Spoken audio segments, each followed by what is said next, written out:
बनसुलि फारसेनिफ्राय नैबे सथ' पातरगाव गुदि फरायसालियाव गोलोम बोथोरनि बेसेन नाङै फोरोंथाय बादा नामा फोरमायगोन?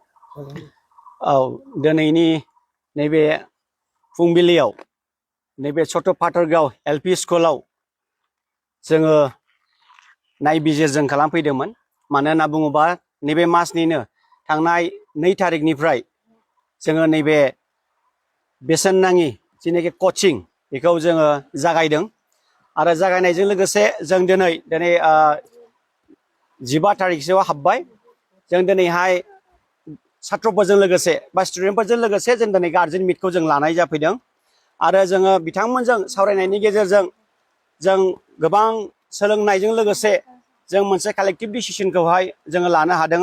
बेनो जाहैबाय प्राइमारि लेभेल क्लास 1 निफ्राय क्लास 5 सिम जोङो कचिंखौ होदों।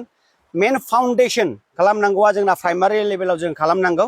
दा बिनिखायनो जोङो बिथांमोनजों सावरायनायनि गेजेरजों माबे साबजेक्टखौ इम्परटेन्स होनानैहाय नैबे कचिंआव लाबा मोजां जागोन जों बेखौहाय जों बिथांमोनजों सावरायदों आरो मेनलि जों मोनथाम साबजेक्टआवहाय जोङो फकास खालामदों।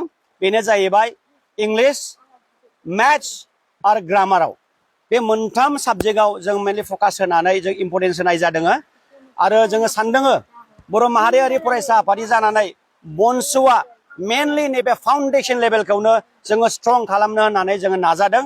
दाब दाब माबेबा स्कुलफ्राव आरोबाव जोङो बेफोरबायदि कचिंखौ जोङो लाबावदों। गुबुन गुबुन जिल्लाफ्रावबो लानाय जादों।